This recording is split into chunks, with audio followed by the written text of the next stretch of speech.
Hello, everyone. It's a good late night for me right now, and I apologize to those of you who were waiting for the live show and it was delayed. Something came up at my office and I had to deal with it, so I apologize for that. And I'm joined by Ayesha, who is in Australia. Ayesha, how's it going? Hi, I'm good, Abdullah. How are you? Good, good, good. So we're on opposite sides of the planet. We're joined by only one thing, which is that we're both ex-Muslim. That's Imagine that. right. Were you born in Australia? I wasn't. So I was born in South Africa and I grew up in New Zealand. So I spent most of my childhood there. And then when I was about 12, 13 years old, we moved to Australia. And so I've spent most of my life living here now. Oh, nice, nice. So you're just waking up, I'm going to bed. Imagine that, right? It's the internet has made this possible, and it's quite amazing.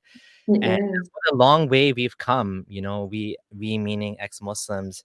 I remember when I first started this 5 years ago, I mean, there was barely a few voices, Hassan Radwan, Sarah Haider, Mohammed Syed, and a lot of them have actually moved into the background. They're doing things behind the scenes. They're working on, EXMNA, the persecution tracker, which they just announced, which is amazing. So But amazing. new people have stepped up to the plate now and are coming out and talking about these things. Mm-mm. So yeah, I think as well because in our age, obviously we've grown up with the internet. Now, when a lot of boomers and Gen X, when they were all growing up, so for example, like Yasmin Mohammed, they didn't have access to the same technologies and platforms that we do now. So it's a really great privilege that we have in this younger generation to be able to connect with each other in the ways that we have. So it's awesome. Absolutely, and it's safe, right? I mean, one of the main factors behind what I do is not because I'm some super brave, amazing gem of a human. It's because I'm safe in Canada, and Mm-hmm. consequences to my life are there still, but the somewhat limited. And even for you to do this, to come out and to talk about these things, there is some, worry, right? Because and can we talk about that a little bit? Like what are the risks of an ex-Muslim coming out and talking about Islam, even in the West? Mm. I mean, obviously, in the West, we have so much advantage when it comes to coming out as ex-Muslim. It's not in our legislation that we're going to be killed if we go ahead and do that. So we're very lucky in that sense. But still, again, coming back to Yasmin Mohammed as an example, she grew up in Canada as well. And yet she still ended up in the situation that she was in, married to an Al Qaeda terrorist. It was awful. So I think there is some misconception that for ex-Muslims that grew up in Western countries, there can't be any risks because we don't have a government that is out to get us or anything like that. But the thing is, in a Western country, I think quite often it can be a lot more subtle, the stuff that goes on to ex-Muslims and the risks that we go through, because it is often kept behind doors. Behind closed doors, Muslim families are very tight knit about what's going on. And so I don't think that negates the fact that we are still exposed to risks like abuse from family, ostracization from the community, all that kind of stuff is still there. And then look at apostate prophet. He lives in a Western country and he's still getting an arrest warrant from Turkey. So it's certainly a global issue at this point. Absolutely. Yeah, that is true as well. What I was trying to kind of say is that at least we don't have implicit government support for us, being blasphemers. And, like in a country like Morocco, even if blasphemy is not on the law books, you still have a situation where the government, the police, they look aside. And Morocco actually probably has blasphemy law, but like I'm saying, even in a Muslim country where it's not an official law, in fact, even Sri Lanka, where you have like 10% Muslim population or some 5%, I was talking to a man there, an ex-Muslim fellow, and he was saying that even there, the police, they don't care about these things. They look away. And my friend in Morocco, he was saying that when he went to the police, he couldn't tell them that they're attacking me because I offended the religious sensibilities, because the police system will actually arrest you and they'll throw you in jail, and they'll say, well, you shouldn't be attacking Islam. So we have that benefit, that we have the law on our side here, that we're not breaking any laws. But like you said, there's always a risk to family violence, especially as a woman, right? Many ex-Muslim women, including the young lady I spoke to earlier, Little Devil, as she calls herself, Sophia. Mm. She was strangled or almost murdered by her dad for going against Islam. And so a lot of these people, they come from different countries, and they bring this like misogyny with them, this sort of like total control they want, even though it's not allowed under Islam to kill your daughter like that. I mean, the Quran says those who bury their daughters alive will be asked and questioned about it. But it's just Islam, it perverted and it twisted the guy's brain to the point where the father thought, if it's better I strangle her and she becomes a Muslimah, of course that's so stupid. No one, that doesn't work. But in his brain, he thinks physical violence can actually change her behavior, but it'll only change the behavior on the outside. On the inside, she's still going to have the same like weak iman or no iman, right? Maybe iman. In fact, that was what caused her to leave. So you definitely that point is valid, that yes, there's a lot of risk to ex-Muslims, and I don't want to downplay that at all. But I was just saying that, yeah, from the at least we have the law on our side, Absolutely. Yeah, absolutely. So do you want to talk about, let's go to let's go back to how it started for you. What opened your eyes to the fact that Islam may not be what you were told? Because you grew up in a Muslim family, you were taught to be a Muslim from a young age.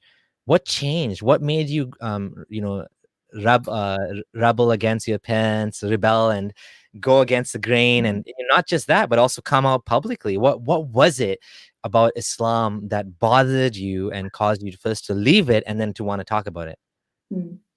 It was very much, I think, a slow drip, my journey out of Islam. It wasn't some big explosive escape, from a Muslim country like some of the stories that you hear, particularly on the news and stuff like that. It was very much a gradual, slow burn for me. I think from a young age, I did always sort of have a side of me that was quite critical, and that would ask difficult questions of my parents about Islam, like, why did Prophet Muhammad marry a girl so young? Is that acceptable? Is that okay? What does that mean for us now in the 21st century? And it was those responses that I would get from my parents, like, oh, but that happened a long time ago, and so it was contextually appropriate back then. And then that just raises more issues. Well, okay, does that mean that homosexuality is now contextually appropriate in this day and age? It was just this spiral of ongoing things that didn't make sense to me. But then there was also the other side of me that was so heavily indoctrinated that I felt that, shaitan must be possessing me and making me think all these things and have all these questions. And so it was very much an internal struggle between I'm doubting and I want to ask questions, and then, oh, but I'm this horrible person and I need to get back into being super religious, otherwise, burn in hell forever and all that kind of stuff. I think in my teenage years, especially because I was lucky enough, again, to grow up in a Western country. And so I was exposed to a lot of stuff that made me think and made me question outside that realm of my family. So, for example, there was an incident when I was a teenager, and my mum and I had gotten into this huge argument about wearing T-shirts, like I'm wearing a T-shirt right now. And it was, you're going to burn and you're going to be punished and all this horrible stuff is going to happen to you because you showed the skin on your arm that Allah apparently gave me, but whatever. And so I had friends who would reflect back to me. I would tell them this stuff and they would say, but why would a God care if you're showing the skin of your arm? That's a very strange thing to condemn someone to hell for. And so it was stuff like that that would make me think, okay, well, maybe that doesn't really make sense. So it was very much the moral side of things that led me to go down that path.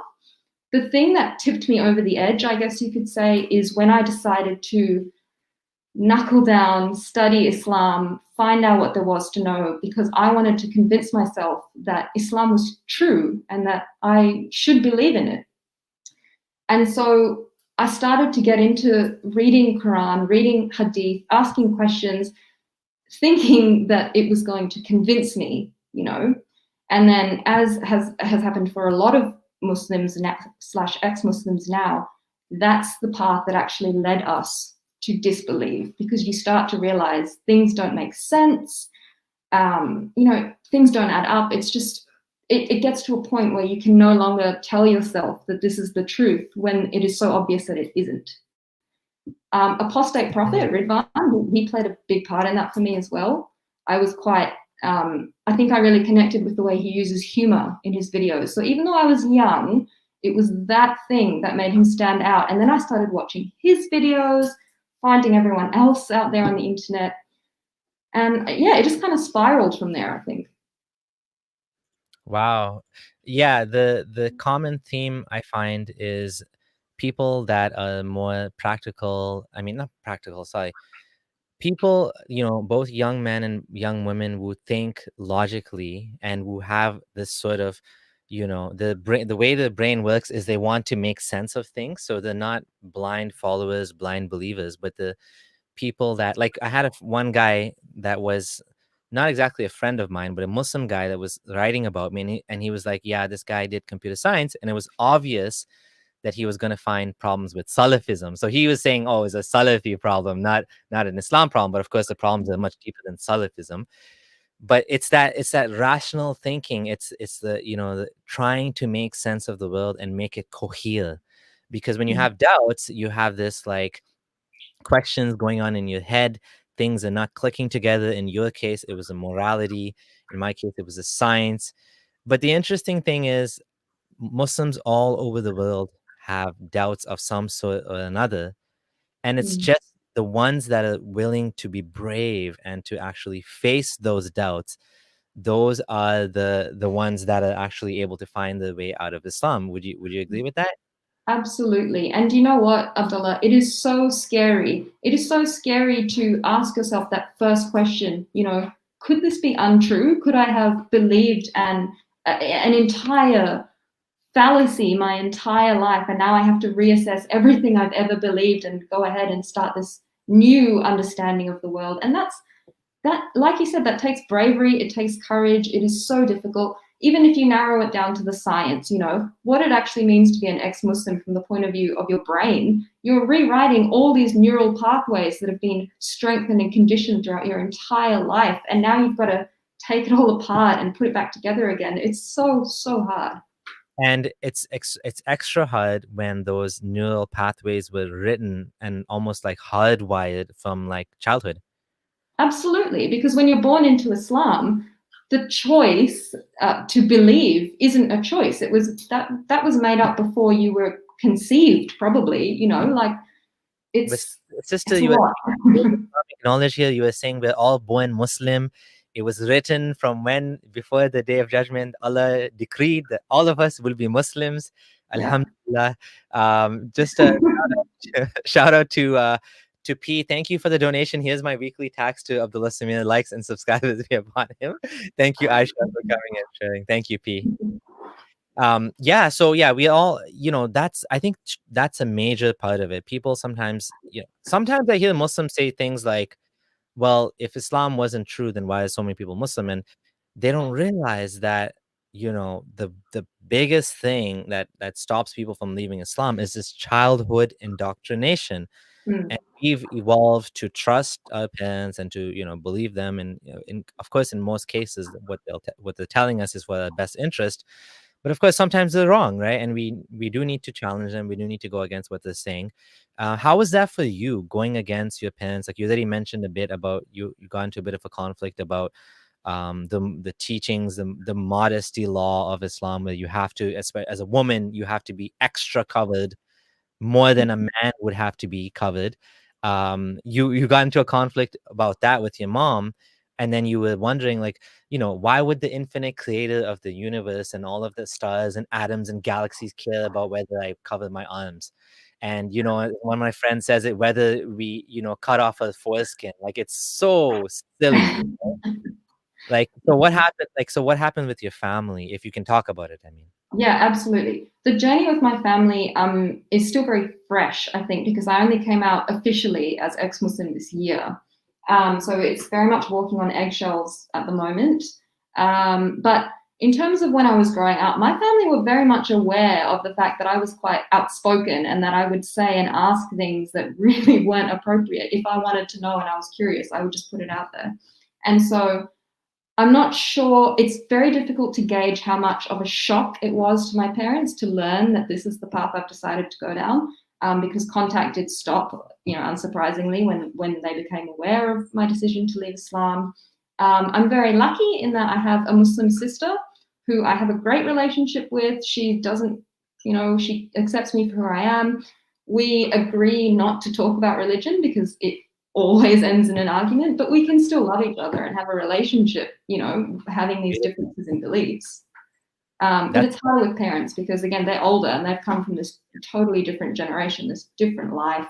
My parents grew up during the apartheid era as well, so there's so much going on. And I know that, religion is something for them that maybe gave them a sense of hope or something to hold on to in their lives. And I respect that. They're entitled to do that, just like you and I are entitled to not believe. But it is very difficult living so close in proximity to my parents in the same city and being considered not their daughter anymore. It's, what if I run into them at the grocery store? Like, it's very awkward. What do you mean by not your daughter anymore? So especially my dad, not so much my mum, she kind of is in and out of the idea of, when your child leaves Islam, you must disown them. My dad is very clear cut in that it's Allah has decreed that is what we do. We do not keep our children if they leave Islam. It's like the worst possible thing you can do in your life. My mum is, she flips in and out of that mindset, I think. But being a mother, I think that makes it easier for her to hold on to that connection, that maternal instinct towards me that keeps bringing her back. So every now and then I'll get a WhatsApp message from her that tells me it's like the anniversary of when Muhammad flew to heaven on the horse or whatever. And I'm like, okay, cool. But aside from those little messages here and there, we don't have a lot of contact right now. But I think it's, it's a starting point. Yeah, absolutely. I was lucky myself. And now, just to kind of reflect on this a bit, I remember once I was a Muslim, and as you know, I converted from Ismailism to Sunnism. So I was an outsider to everything, right? In a sense, like I didn't grow up doing these things. And I was in the Masjid for tafsir class. There was this fun little tafsir thing they used to do every Friday at the mosque, and they would give out food after. So that was an incentive. That was a bribe, right? And it was kind of fun. It was Desi Masjid. And there was one guy sitting next to me. And I don't know how it came up. And he said, I'm atheist. I was like, what? Wow. What are you doing here? As a kid, right? And like, what are you doing here in the Masjid? He's like, my dad forces me to come. And I told him I'm atheist. He said, if you say that again, I'm going to kick you out of the house. And I was like, at the time, as a Muslim, I was like, that's the stupidest thing to do as a parent. I wouldn't do that. If my kid was having doubts about Islam, I would be super nice to them. And I would try to win back their love. I mean, the love is fine. But I mean, win back the iman.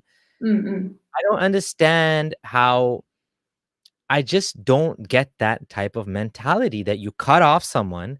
Do you really think that's going to win them over and they're going to come back, say, oh, I love your religion that cut me off and treats me like shit?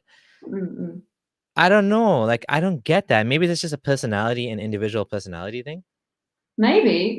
Yeah, it's interesting, isn't it? Because some, like people like Zara Kay, she has a fantastic relationship with her parents, and that's great. But then I feel that it's so much more common for parents to be cutting off their children when they come out as ex-Muslim. That's the narrative I'm often hearing from people. So it is interesting. It's very counterproductive. I don't know why they're doing it. It's not going to bring back anyone's iman, but it is what it is. I would hope that these people, actually, I can't say the name, but I know another ex-Muslim that when he first left Islam, his family, his mom and dad, I don't know if, again, I think it was the dad more than the mom, was kind of like your dad. And over the years now, they talk on the phone regularly. They have a good relationship. Things have mended. He has he has a kid, and his parents are now grandparents. So, that's one way. Become a parent and bribe your parents with, oh, look, here's a baby. Come hold my baby. And even in my case, like my mom and dad are from different sects.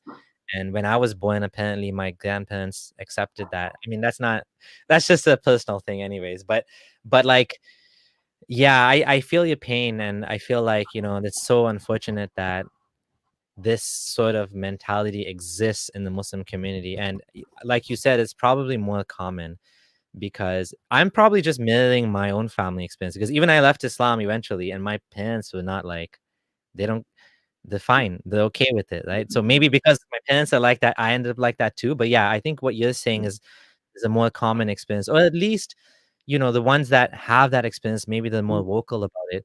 And again, there's always people that are not religious, but they don't really leave Islam, so they don't really have any backlash, because there's just like I have cousins that like they don't pray, they drink, they do everything, and the Muslims still. So there's no backlash from the parents, but like there's me, and I'm ex-Muslim, and there's you, and so you faced a backlash because you told your parents you're not Muslim. Is that what you said to them? The way that I came out was not the best way to go about it. I'll admit that now in hindsight. It basically happened after I'd watched an interview on YouTube with Sadia. I think her name's Hamid. Sadia Hamid. Yeah. It was an Australian interview, and the interviewer was just such an asshole. They brought this Muslim woman on, and she like started crying and victimizing herself. It was just so frustrating to watch. And after that, I don't know why that was the catalyst, but I decided that I was going to use my Facebook to share my thoughts on that, to tell everyone, listen, I'm an ex-Muslim and I think this is bullshit. I lost so many friends, so many family members were coming forward and like sending screenshots of it to my parents. So it wasn't the best way to go about it, but sometimes it's just an explosive reaction, and that's how it was for me, I guess. Yeah, like I kind of did the same thing. I mean, I posted, unfortunately, it caused problems too, because what happened was they started telling my brother to talk to me, and he was like, he didn't even know about it, right? I don't know what's going on here. What is this, right? And then he emailed me and told me like people are bothering him. I'm like, what are these cowards? I know. Like, be a man. Like, come talk to me. Why are you talking to my brother? Leave him alone. He has nothing to do. He doesn't even know. Like, he doesn't even. And my brother is not the type of personality that likes to like be like, doesn't like to be talked about and stuff. So he's not. He wasn't interested in being this like guy in the middle that has to talk to me and tell me stuff. And he was feeling uncomfortable by my actions. But my actions and my actions, I wasn't going to stop because someone else felt uncomfortable. I told him, tell them to talk to me if they have a problem with me. Leave him alone. Like, he has nothing to do with this, right? And yeah, I guess there's some downsides to that approach, but it is what it is. I mean, we all have our own, ways of letting people know. So you came out publicly, and you face the consequence. So there's no real undo button from that, is there? Oh no, apparently not. But it's funny that you had that experience with people approaching your brother, because I actually had the same thing. Like, I had all these aunties back in South Africa who I haven't spoken to since, God, I don't even know when. And instead of approaching me, they were abusing my mum, which was just so bizarre. Like, you can just message me directly on Facebook. You don't need to go abuse my mum. Like, she doesn't have anything to do with this. But again, I think you're right in that they are cowards, and that's how they just had probably wanted to put pressure on someone that they knew they would be able to influence, because they probably knew that if they talked to you that nothing would happen. But if they talk to your mom, then they can pressure your mom, because your mom will be uncomfortable, and then she'll pressure you. And like, same thing happened with Abdullah Gondal when he came out in Canada. His parents are in Pakistan. They're getting all of this like harassment in Pakistan, and like he's like, just tell them you have nothing to do with it. Like, what is, you know what I mean? But they were trying to shut him down by proxy, because that works sometimes, that tactic. Parents did your parents say they were gonna not eat it ever again or anything like that? No. That's good, because I've heard it get to that point where sometimes parents will be like, I'm just gonna like starve myself until you come back to Islam or something like that. And of course, that's basically bullying, right? it's I don't know if it's bullying or blackmail. It's a It's sort of emotional manipulation. Absolutely. yeah. Do you hear about examples like that from other ex-Muslims? I mean, I had not met another ex-Muslim until this year. Like, when I Ah, say this is very new for me, this is all very new for me. oh wow. Yeah. But I did catch up with some ex-Muslims who live in my city. I found them and we went out for drinks. It all felt very clandestine and just I felt so bad. There was this like hanging sense of guilt around me. How am I'm drinking alcohol with all these ex-Muslims? It's crazy. Yeah. And I think there's a lot of diversity and variance in our backgrounds and where we come from and how we got to where we were. There were no two people at that table who had stories that were strikingly similar or that followed a certain path. It is so, so different. And like what you said before, personality plays such a big part in it. Like your parents, they were okay with it. And that is so awesome. And that's a reflection of them and how they connect with you and the world. And a lot of parents, maybe they've been through some traumatic stuff themselves. And so they react quite aggressively or violently and that sort of thing. But Yeah. My parents, I mean, my dad was pretty much agnostic, and my mom maybe a little bit too, because in Kenya we had this because we migrated from India to Kenya. Kenya is a very multicultural place. I don't know, South Africa probably the same. So they had a lot of exposure to other ideas and beliefs, and there was Hinduism and Sikhism and Christianity, like a lot of Christians there. So I don't know if that's what it was, but that somehow they were a little bit more skeptical. My family is more, they're more like like I told my mom as a Muslim, like, you should sell the house, this haram mortgage, right? And she was like, no, forget it. Forget it, kid. You don't know what you're talking about, right? I'm like, no, it's haram. I'll show you the hadith. She's like, no, just forget it. It's not happening. And I'm glad she didn't listen to me, because at the time I was like, full of high on Iman. And I'm like trying to like, yeah, we have to get this halal mortgage that costs 5 times as much. Please, let's just sign up for that. And she's like, nope, I'm not having it. I'm just going to stick to the mortgage. We have the mortgage. That's it. End of story. So I'm lucky that they're a little bit agnostic. So maybe that's what it is. Maybe it's the more religious, ones are the ones that are a little bit, more take it worse, and the ones which are less religious, they're like, you know. I don't know though. I think it's interesting is for ex-Muslims and Muslims as well who are growing up in the West. Something that I have heard from a lot of people is that when their families move to this new, secular haram country, that actually they became significantly more religious. And I think for my family that might actually be the case, because I look back on pictures in our family albums and I see my mum wearing a bathing suit, like a full-on bathing suit, this married Muslim woman with children. But then when we left South Africa and we left, that community and that family, and we moved to this strange Western country, the script started to really flip, and they started to become more religious, more strict. It kept sort of going down that path until it got to the point where they decided they were going to go on Hajj.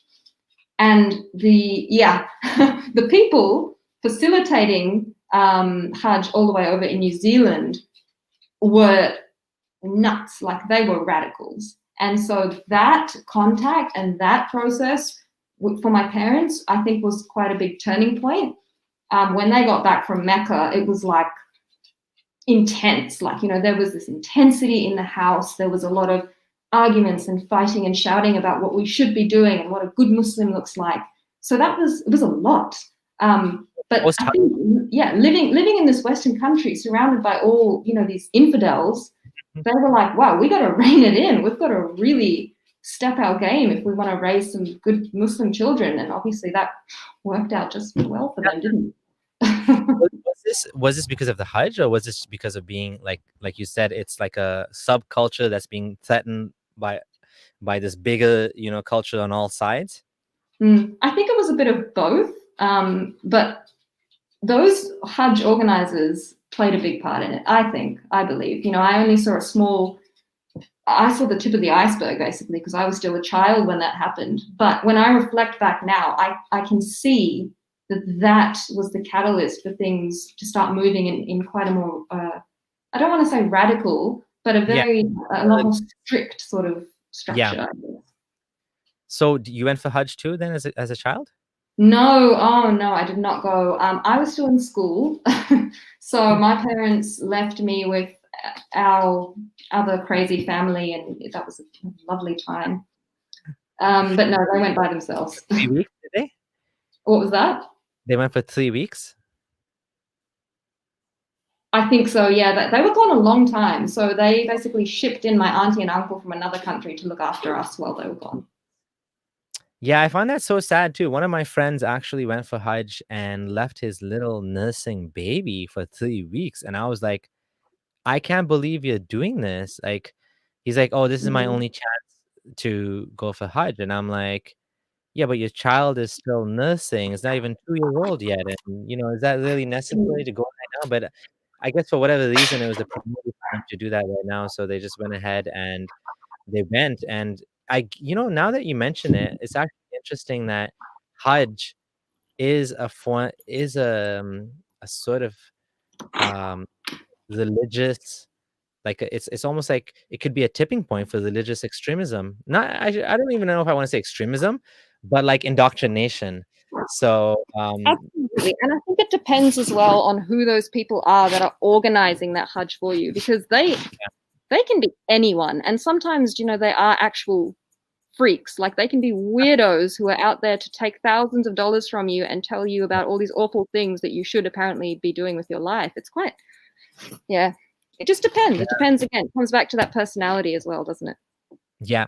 So do you find that now that you're an ex-Muslim, like how is, now you must be depressed and sad and so hate depressed. life and now that you forgot Allah, Allah forgot you, so there's no more point to live anymore, I guess. I know. Oh my God, I'm so depressed with my life, Abdullah. I'm so depressed with traveling the world. I'm so depressed with loving who I want to love and being in a long-term relationship, a healthy long-term relationship.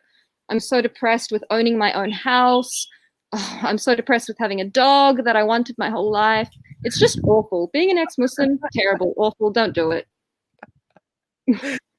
So all kidding aside, it sounds like you're actually doing quite well. I hope so. I mean, I would say so. My life certainly didn't stop when I decided to become an ex-Muslim. If anything, I think that freedom to be able to think, do, and act the way I actually wanted to brought me a lot more happiness than when I was a Muslim and when I still was convincing myself that the shaitan was like corrupting my life and all this sort of stuff, Mm-hmm. Wow. I mean, I'm happy to hear that. So what would your advice be to people that are not ex-Muslims, Muslims that are doubting Islam, but they're scared? Like, I have put two pieces yourself of in their advice. shoes, and like putting yourself in their shoes, and they're scared the family is gonna react. They're scared about what life is without God. All of those things. Okay. The number one thing, the first thing I say to anyone who approaches me, whether they're having doubts, whether they've already left Islam, is make your safety your number one priority. If you're, 12 years old and you're still living with your family and you're going to be there for a while, is it the best idea to come out to them? Probably not. So safety, safety, safety. But then my second piece of advice is never stop questioning. Don't, walk away from who you are or who you think you might be. Don't stop exploring that part of yourself because of fear. Put your safety first, but at the same time, plan and make steps to overcome that fear. Because from my point of view and in my opinion, I think that I became a lot happier when I admitted this to myself and when I went through this journey. So that's what I would say to them. So it was obviously it was worth it for you then to do this. Oh, absolutely. I cannot tell you how worth it was. And, I don't, when I first decided to start making these TikToks and doing all this sort of stuff, I didn't have any intention behind that. It was more sort of, this is how I'm feeling. This is what I want to express. And I'm just going to do what I feel like doing and make what I want to make. But then in time, I started to get these messages from people saying things like, I'm so glad that I found your content and I didn't realize that there were other people like me out there. That's when I started to get this sense of passion and purpose and realize that, sharing my story and using my voice actually makes a difference and can actually make a really positive impact on someone's life. And so that's why I chose to keep going with it and keep doing what I'm doing. Fascinating. That's a good segue to talk about what you do. So what do you do online? Like what ex-Muslim stuff are you doing online? I think in a sense, I'm still kind of in that mindset of I'm doing whatever I feel like doing at the time. Sometimes I want to make a video laughing at something and it probably has no real purpose, but makes me laugh. So just going to do it. So I use TikTok that was my original ex-Muslim platform, I suppose. There's not a lot of ex-Muslims on there.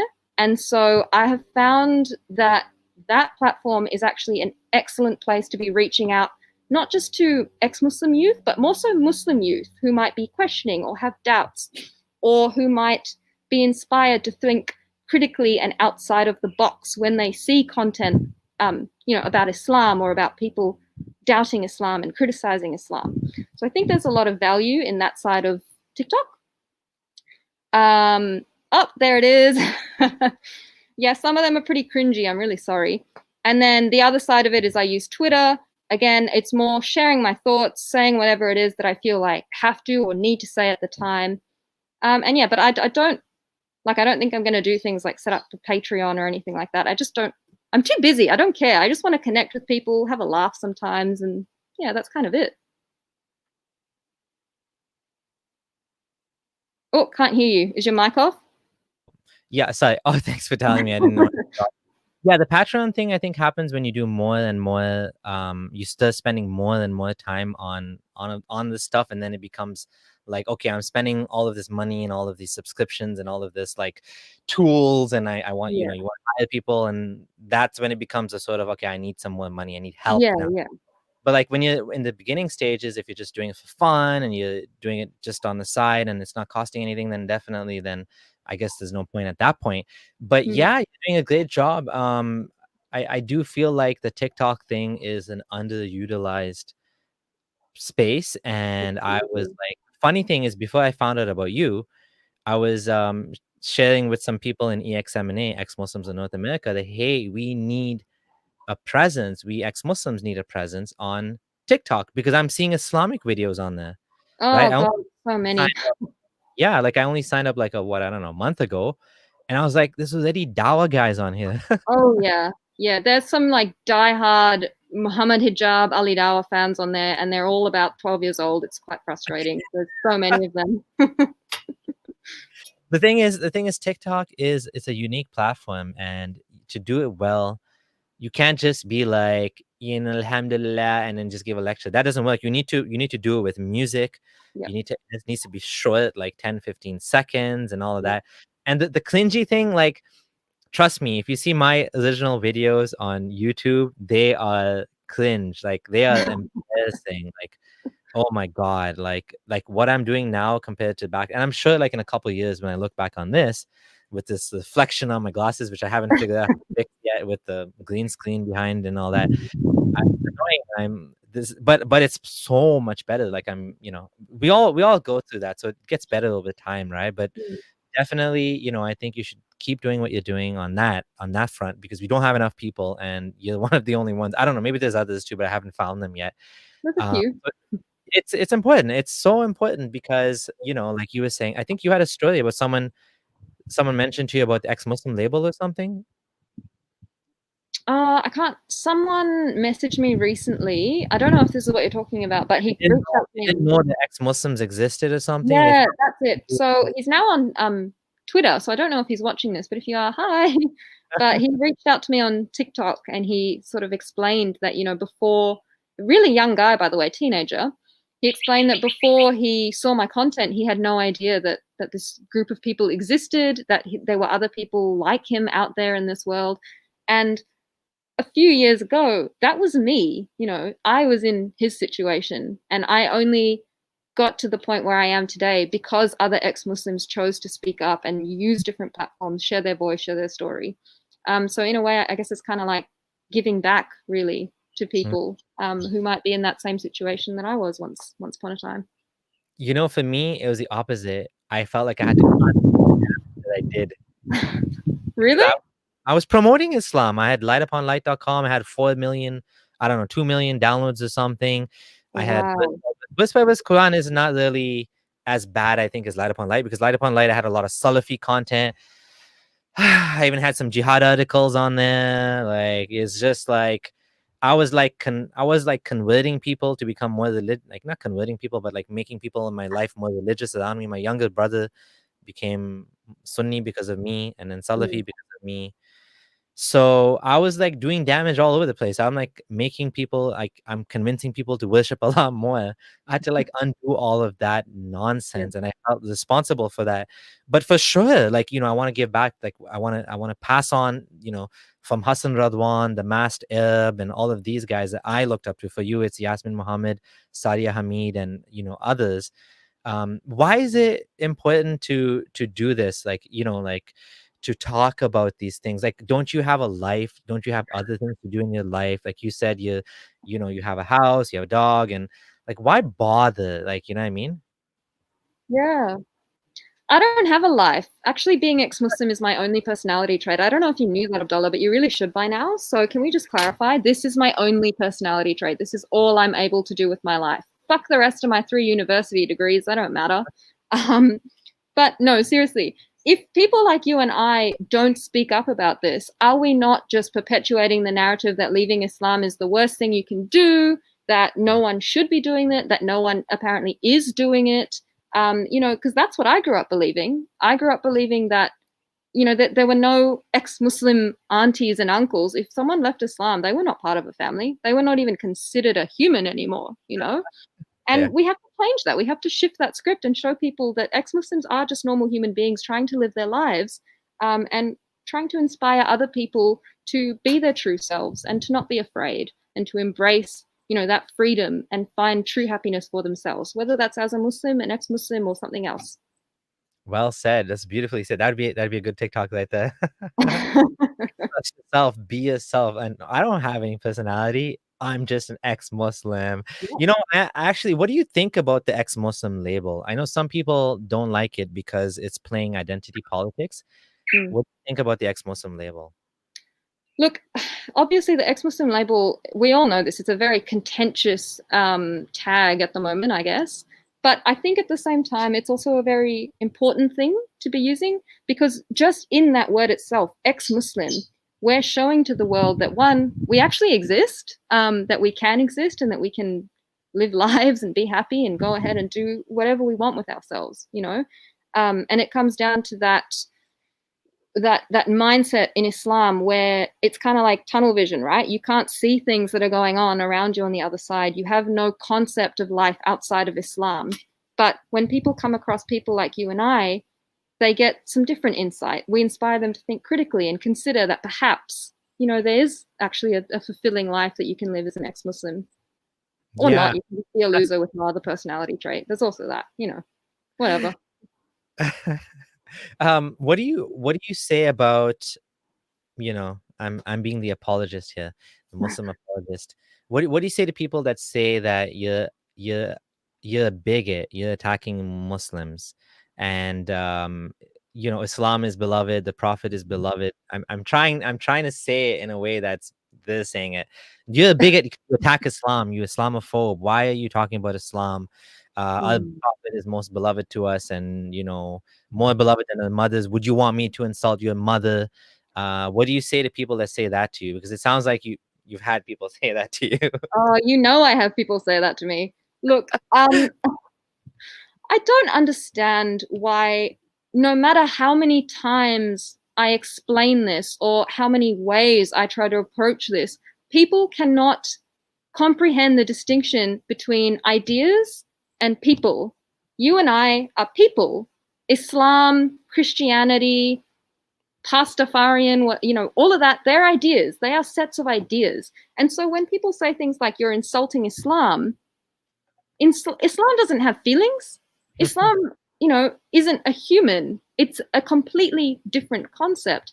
And so I try to make that distinction as clear as I possibly can, but it's very difficult because I think people, before they even watch our content, they want to believe that we are bigots who don't like Muslims and who have all these negative things to say about Muslims. I challenge those people to find us ever saying something negative, unprovoked, about a Muslim, because I don't think you're going to find it. because that's not what we do. That's not what we're about. In fact, a significant amount of ex-Muslims very openly advocate against anti-Muslim bigotry. Like, for example, what's happening in China. So many of us have spoken up about that, you know, and talked about how horrendous and what a massive breach of human rights that is. Is that bigotry? Because I think people might be a bit confused about what the word bigotry actually means, if that's the case. Yeah, I just want to highlight this comment before we go ahead. Ayesha, you're inspiring. Your hair is bomb. Please keep doing what you do. Speak up for those who can't love a fellow female closeted ex-moose. Oh, That thank just shows you that, like, this is why we do what we do, because there's people in the closet that just don't have the opportunity. They don't have the situation yet, and maybe there's many other factors that we can't actually go into that stop them, right, from talking about this. Absolutely, absolutely. I don't know if you saw that video of the girl from Iran the other day. It was kind of floating, and she was crying, and she was so upset. So I went and I found her on TikTok, and she was talking about, you know, how they have to use VPNs to even access platforms like this and that kind of thing. People don't have the ease of access that we have, or the safety privileges that we might have, you know. So that again comes into why it is so important for us to speak up and to commit blasphemy on behalf of all those people who can't do that themselves without putting their lives at risk. You know, it's so refreshing and it's so helpful to everyone else that's in the closet when someone like you comes out with the real face and does this, because it's just it's so difficult. But as each person does it, it becomes easier and easier, because everyone will see, well, this person did it, and you know, Ayesha did it, and Abdullah did it, and he's fine, he's okay, and he's fucking blabbing his mouth all day about this stuff, and he's still fine. So I mean, I'm sure, and that's another distinction that's worth making. A lot of the risk in the activism or the movement comes from talking about Islam publicly. Being an ex-Muslim is not as dangerous in the West in as per actually talking about Islam. So some of the risks I'm facing, my blog, you know, being hacked and stuff like that, most ex-Muslims that don't talk about Islam, they'll be fine because they can choose the level of risk. They can choose, okay, I'm going to tell my parents, I'm not going to tell my parents. I'm not going to tell these guys, and they're not going to know. No one's, I mean, of course, if some people know, there's always a risk that it'll get leaked. But I have many ex-Muslim friends, a lot of them in the 40s, believe it or not. Their parents don't know. They never told their parents. And I asked them, like, why not? They're like, oh, my parents are like in the 80s. They're going to die soon. And maybe they won't die soon. But I don't really want to upset the apple cart in this time of their lives. So they just pretend to be Muslim. And I'm like, okay, all the power to you if you can do that. I can't do that. I can't pretend to be Muslim. I mean, it just bugs me, you know? It's hard. That double life, believe me, I lived that for many, many years. It is one of the hardest things psychologically that I've ever had to put myself through. Pretending to be a person that you're not for years, in the place that is supposed to be your home and your safe place. It's really, really challenging, extremely Can you difficult. talk about that a bit more? Like, what happened? Like, what did you have to do? And is it because you were you already ex-Muslim at the time, or you was having doubts? Where were you in your apostasy? So from the time that I started having doubts to the time that I left Islam, I was still living at home with my family through that whole process. And it got to a point where, you know, sometimes I would have these doubts and these questions, and I would raise them with my family until it reached a tipping point, I guess, where I realized that it was becoming extremely inappropriate. It was causing a lot of issues. It was becoming quite a safety threat, actually. And so what I did was I just pretended, like your friend did. I pretended that I was Muslim. I made salah.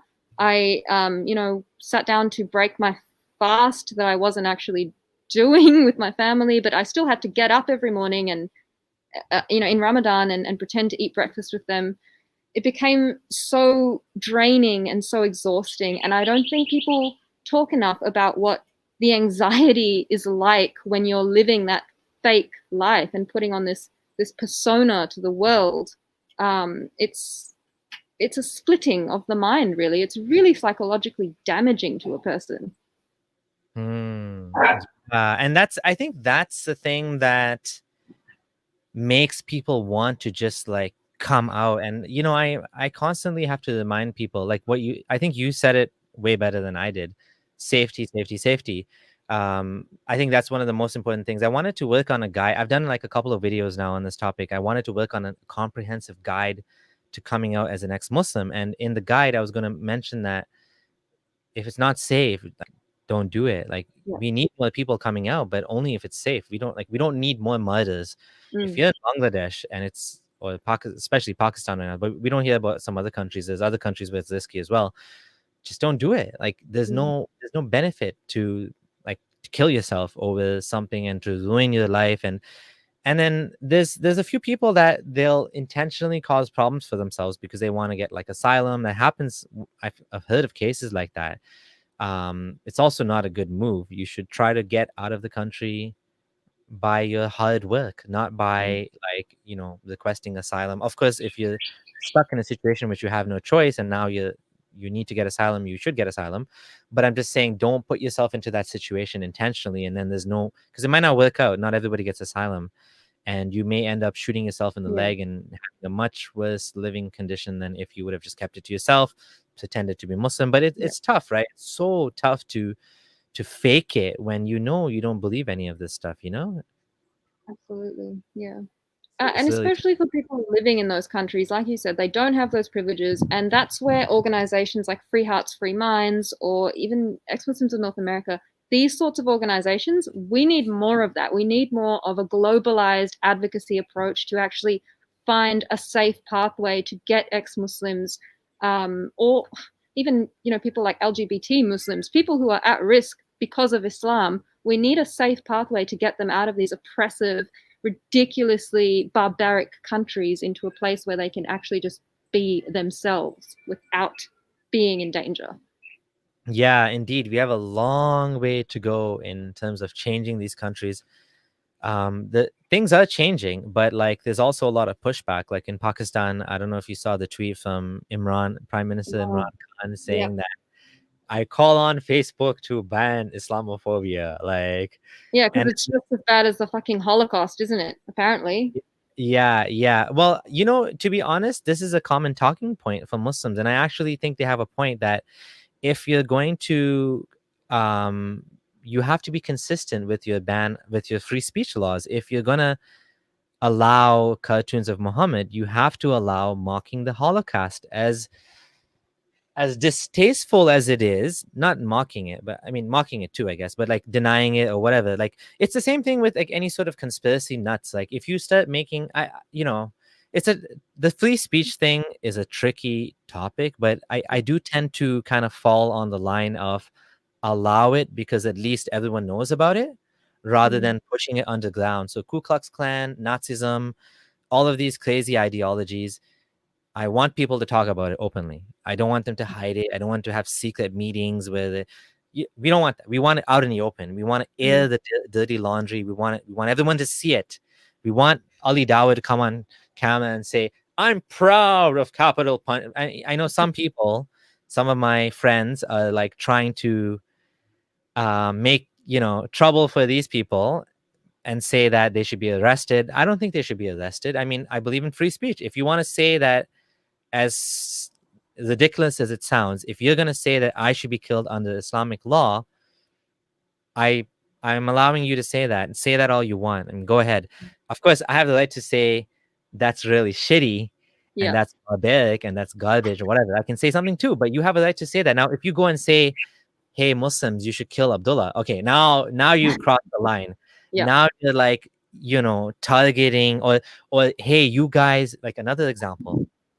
Like, this is where it gets tricky, because sometimes people that talk about Islam are not actually talking about Islam, but they're demonizing Muslims. I'm not going to mention the name of one popular fellow that writes books about jihad all the time, and all he does is demonize Muslims. Every single post on his blog is Muslim did this bad thing, Muslim did this bad thing, Muslim did this bad thing. And so now what happens is, sometimes it's connected to Islam, sometimes it's loosely connected to Islam, sometimes it's not connected to Islam. Muslim kills his wife. Okay, what does it have to do with Islam? Did he say Allahu Akbar before he killed it? No. Okay, so why are you connecting this to Islam? Because he's Muslim. Okay, so every single person that does something is motivated by Islam if they're Muslim? Mm. I mean, Mm. that's far-fetched. I mean, domestic violence is a universal problem in Oh yeah. all cultures. So Mm. if you're gonna demonize, so when it becomes fear mongering, then you've crossed the line. And I Mm. don't think it should be. There's a certain point where it becomes illegal. I think where you're actually Mm. like, because words have like effects. You know, in the they talked about this in I think it was in a Social Dilemma documentary on Netflix, but I heard the interview with Sam Harris and Tristan Harris, and he was saying that in Myanmar, it was on Facebook that these ideas were passed around that were demonizing the Rohingya Muslims. The stealing of jobs. It's always the same. They're stealing of jobs, the stealing of women. So Mm. rapists, right? The rapists, the illegal immigrants, taking our jobs, and then therefore they become demonized, and then people, and then of course they're being attacked now they were attacked by Buddhists, and everyone agrees that this is like a genocide, just like China is doing to the Muslims there as well. So words, this is why I have a problem with people that I feel that sometimes we do cross the line, and thankfully, the ex-Muslims that I work with, they don't do that, and if they do, I'll call them out. But we do Mm. have to be careful, right? We do have to be careful that we don't fall into bigotry, and we don't actually start demonizing people, because like you said, Mm. a problem is with Islam, not with Muslims, right? And of course Muslims are sometimes a problem too, but then we condemn them for the actions, not, and we don't assume that everyone in that group is a monolith, right? Mm. Mm. You might look Muslim because you come from a Muslim family, you have a Muslim name, but you're the furthest from Islam. And then there's your sister who, she might be a believer, and your mom might be a believer, but all of you guys are somehow connected to Islam. You can't assume that everyone in the same group is just guilty and they all like support. Of course, there are Muslims that support the massacre that happened, the beheading of Samuel Paty. That we've seen them. Either they'll say, this you guys, they'll use language that they'll say like, oh, this was not they agree with it, but look what he did, kind of like victim blaming, right? Kind of like blaming Mm. the woman that's raped and saying, oh, look how she's dressing, kind of like that. Some of them will go even further and say, yeah, this is what you deserve. And then, Yep. some of them are kind of like in the middle now, and they don't know what to do. What do you say about all that? Like, that's just like all over the place. I just threw like a bombshell on you now. I'm going to backpedal a little bit. So you talked about free speech and that line in free speech, right? And what does it look like when you've crossed that line, and how do we know? So Yeah. I think this line of free speech exists in such a gray area, like more shades of gray than you can possibly imagine right now. Yeah. The way I think that I would conceptualize when we're crossing that line is I would apply. So in law, we have what we call the principle of harm, the harm principle, right? And so when we can prove that there is a direct connection between what someone is saying and provoking or causing harm. So let's say, for example, someone makes a video about why you and I should be killed and how you should kill us or something. That's, we can very clearly see and say that, okay, you've crossed over that line now. You're literally inciting murder. It's not difficult for us to ascertain that that's not good. That's really not a good thing to be doing. And so it's very, very tricky. And what you were saying as well about crossing that line into bigotry, when do ex-Muslims cross that line, and what would that look like? I think it's when you're working in this ex-Muslim space, you need to be so careful about what you're putting out there and how you're putting it out there. Because quite often, whether we're intending to or not, you're going to start attracting these far right, quite dangerous, very, very bigoted individuals who will hijack your narrative and use it for their own purposes and to suit their agenda and what they're trying to push. And so I think that's why it's very important for us to make that distinction clear, to speak out against all forms of bigotry, no matter who it's against, and to be consistent in our values of basic human rights. So, for example, something that's really concerning to me on TikTok is I've seen an ex-Muslim talk about how what China's doing is a good thing, and that worries me. That makes me feel extremely scared for that person and for the people who are going to be affected by those words, and then the people who are going to cling on to and hijack that narrative to further that that picture of hatred towards Muslims. So we have to be so cautious about how we walk this line. And sometimes we make mistakes as well. We might put something out there with a very, a good intention, no intention of causing harm, but it can still be used against our original ideas of what that was about, And so, again, it's about how you say it, how you're doing it, and just being consistent in your message and not picking and choosing who's entitled to have rights. That's just not how it works. Sorry, there's a plane flying over. Yeah, absolutely. I'll just mute you for a second. You said it well, and I think we do all have a responsibility to make sure that what we're doing is not being used or hijacked by the wrong people. And how we do that is we just make it clear from time to time. Don't assume all Muslims are the same.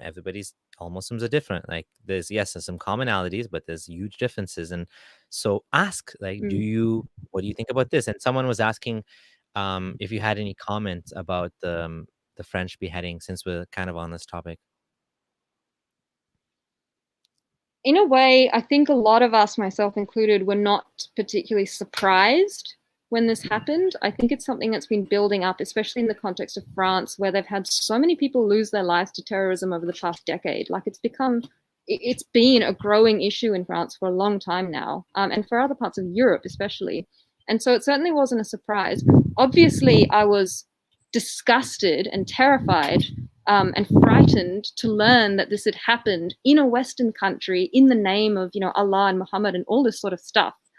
And those people, so the way that we have to be careful with what we do and say in our narrative, I don't think people like that realize how their actions are actually impacting other Muslims as well. Like, you're coming and calling us bigots, but then you go and chop someone's head off and we're the ones making Muslims look bad. It's like, dude, it's not quite so black and white. It's not so simple. It was horrific.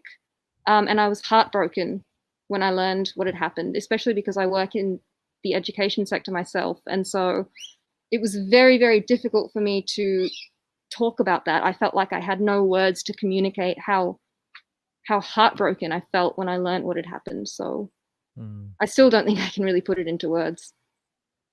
Yeah, it just shows you, when you have two groups of people, you have us that are, humanists, and we are trying to go out of our way to make sure that, we don't align ourselves with the more extreme elements, the far right. In my case is also the Hindu right, which, they were cheering us on, bash Islam, and they got mad when we started doing things about Hinduism.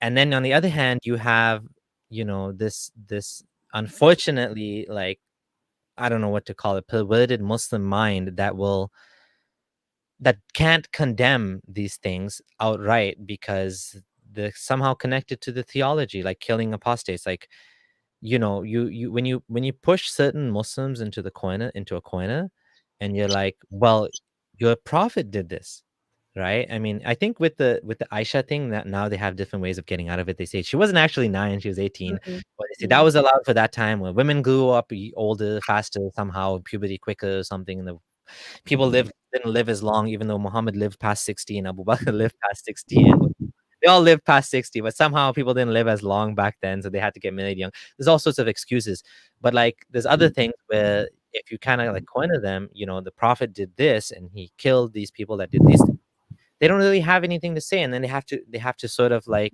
defend it. It's unfortunate, and that's what happens when you're stuck with a 1400-year-old religion. Sometimes there's other religions out there even older than that has a lot of bad things in it. Muslims are just unfortunately stuck with these things, right? And that's exactly why, isn't it? Why we have to speak specifically about the theology itself, about the scripture, about the explicitly violent verses that are very clearly connected to these very violent actions. For example, if it says in Islamic scripture to throw homosexuals, to throw gay people off cliffs or off great heights, and then we go and we see someone doing that, and saying, I'm doing this for Allah or I'm doing this for Muhammad, are we supposed to then pretend that has no connection whatsoever to scripture? or that there's no link between these violent actions and Islam, at what point does it actually become Islam's fault? At what point does it become acceptable to say this is a problem that we need to address? Because at the moment, I feel that we're only going to reach that point when significantly more people have lost their lives. And that's just, I mean, what are we doing? How is that helping anyone? You know, that just, again, it goes back to the importance of what we're doing here. And like, we are, I mean, just to toot our own horn a bit, as bad as it sounds, we are so essential what we're doing here, which is fighting Islam without being bigoted, you know, attacking the ideology at the ground, you know, being ex-Muslim and also living our lives. It's so important, because if you don't have that, then guess who gets the voice? It's going to be the far right. It's going to be these people that are saying ban Muslims from coming to the country, and you know, don't let, you know, like, basically assume all Muslims are the same, because if you're going to ban Muslims, you're assuming they're all guilty of something, basically, right? Exactly. Of course, unfortunately, there's a lot of Muslims with a lot of bad ideas, but I don't know if it's fair to just ban them just because they're Muslim. I think it has to be more nuanced than that. You got to look at, it's okay to have a, like, a values test, maybe, you know, that's something for policy experts to figure out, not for us. But what we can do is, we are fighting not just radicalization, we're fighting radicalization on both sides. We're fighting radicalization of Muslims and also of non-Muslims, because you know, if we don't do this, then, well, what's going to happen? Islam is going to grow and grow and grow, and it's going to be, and these people, these far right people, they don't have the tools to dissect Islam. All they can do is, Muhammad's a pedophile, like, yo, you know, like, that's basically is have a big hammer, and they just hit Muslims with it, and it's not effective. Like, it doesn't usually convince anyone when you're just shouting at them like that, right? Like, I know even in my town, there's been like people, some so stupid, like protesting outside high schools about Islamic prayer in the school or something. And it's just like, it's like scary for the kids. They're seeing these people Yeah. shouting, ban Sharia, ban. I mean, it's like, geez. I prayed in school when I was Muslim, and that wasn't Sharia. We're not establishing Sharia law. That was opt in. We decided whether we wanted to pray, prayed. I mean, I get that it's secular, and there's this, you know, there's some argument that can be made there, but like this, like, it's just, it wasn't what they didn't work. It didn't achieve any sort of real change. It just scared people. You know what I mean? Yeah, absolutely. And if you don't have a productive approach with a very clear-cut picture of what your end goal looks like, that is what you're going to end up doing. Stuff like protesting against Sharia outside of school and fucking traumatizing kids more than Islam is ever going to, my goodness. But again, it's that a thin line to walk. It's about knowing what boundaries look like, walking that space with caution, and being very purposeful in the way you approach this. Not protesting outside of school and scaring children. That is kind of creepy, not gonna lie. Yeah. So let's switch a little bit gears. Before we end this, I want to talk about one more thing, which is belief in God. So do you believe in God anymore? Do you have any sort of spirituality in your life, anything like that? I don't believe in God anymore. I'd label myself, I guess, as atheist agnostic, in the sense that if some giant man came out of the sky, told me he was God, and I got no idea where he's come from, maybe then I'd be a little convinced. But with the evidence that we have available to us today and the science that we have available to us in Islamic scripture, I'm not convinced, one, that there's an Allah, or two, that there's a God at all.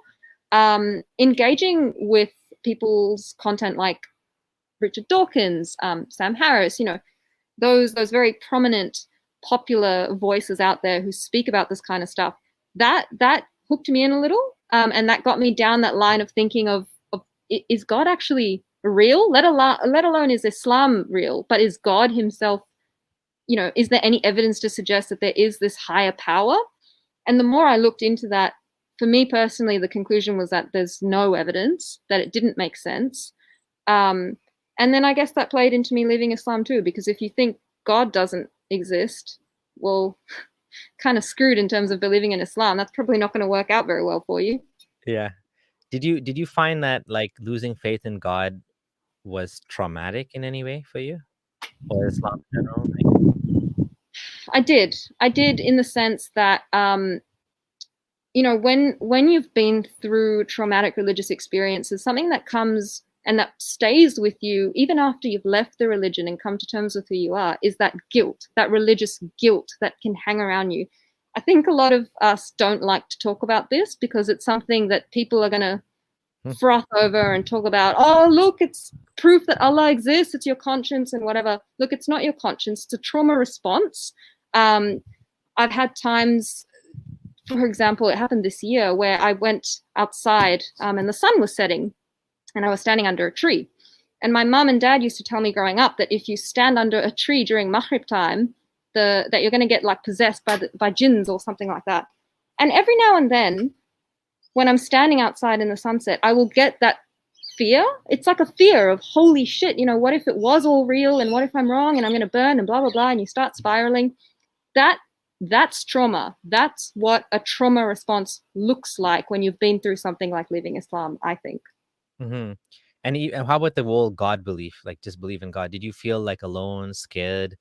Did you have any We'll sort of cut trauma? out one more time. Oh, just specifically about God. Did you have any trauma regarding losing faith in a higher being, and just the fact that, like, you know, there's no afterlife? I just to give you an example of what I mean. Like, one of my friends was like, "Oh, I don't know who's going to take care of my daughter when I die."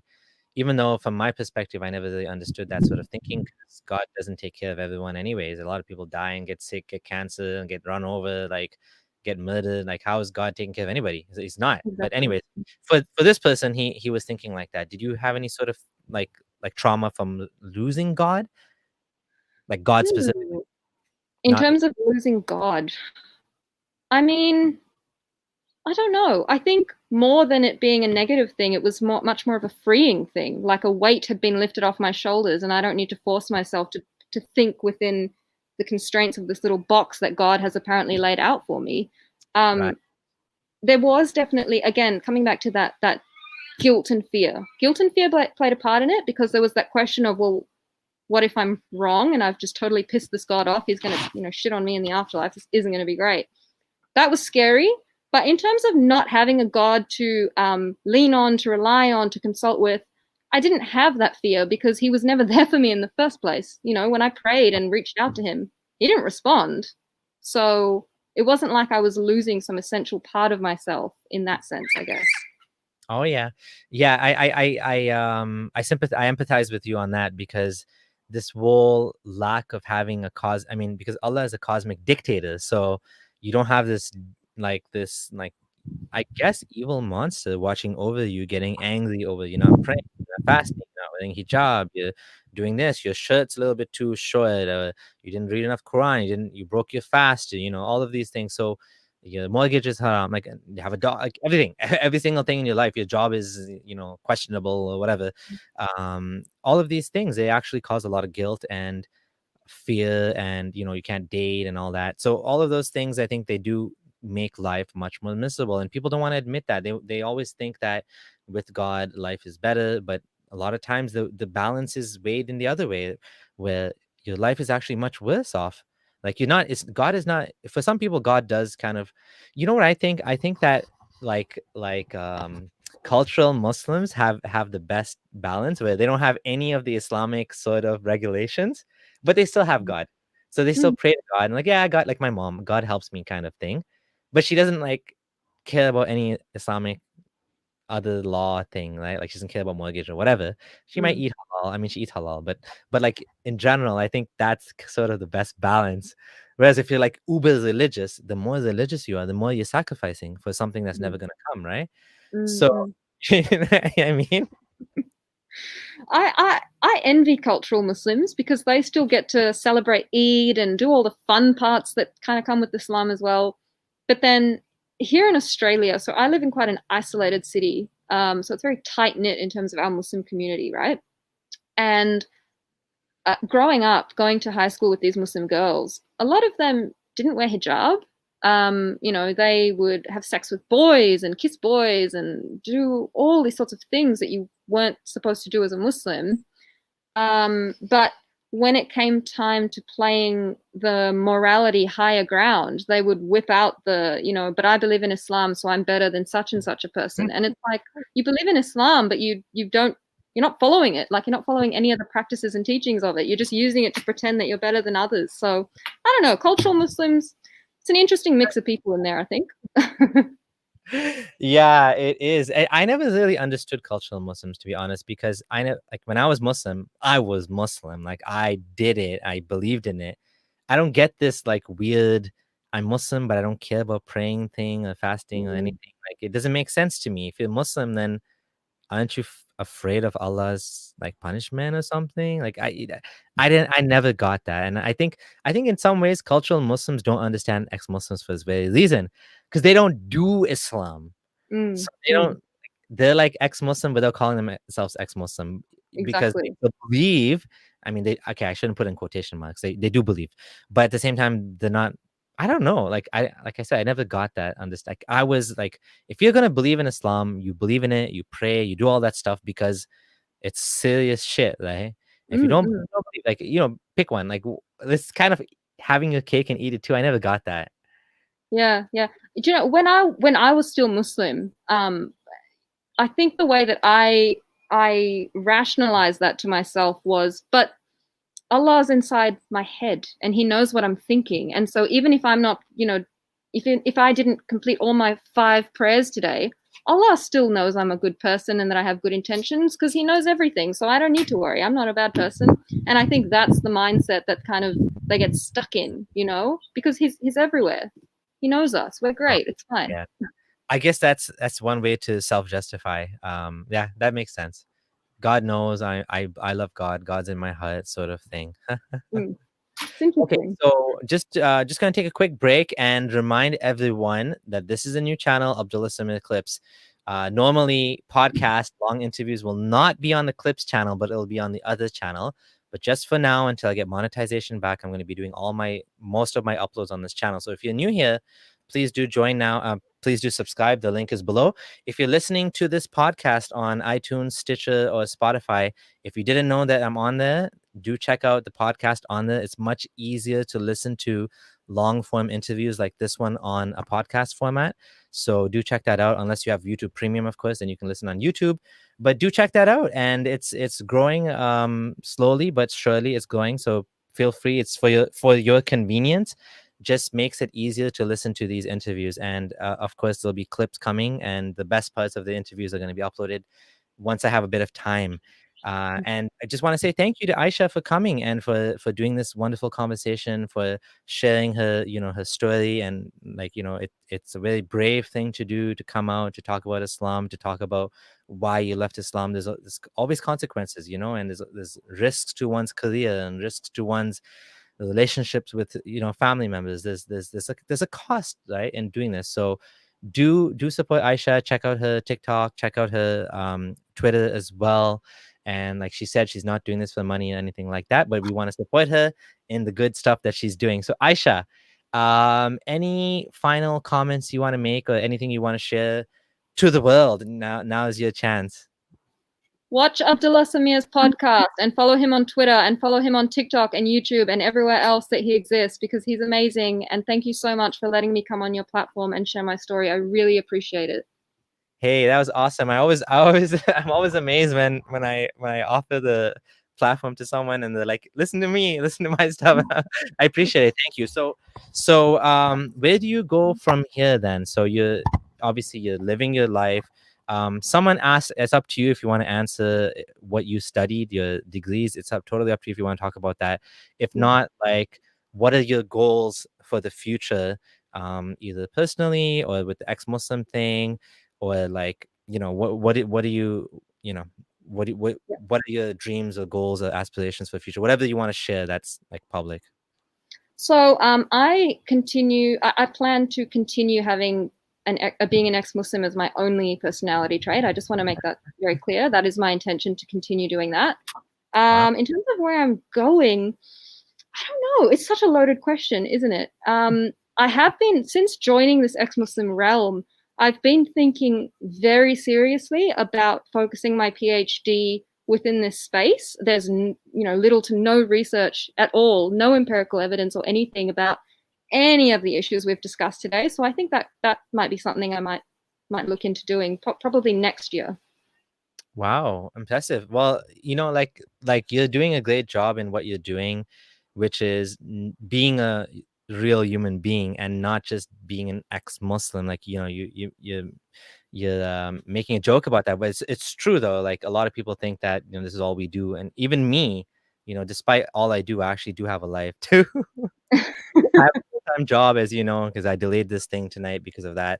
And I have a family, I have a wife and kids, and so somehow I find time to do this. Sometimes it's at 12 o'clock at night, and sometimes it's when I have a day off or something like that, or on the weekends. But it's important to me, and it's this work that we're doing.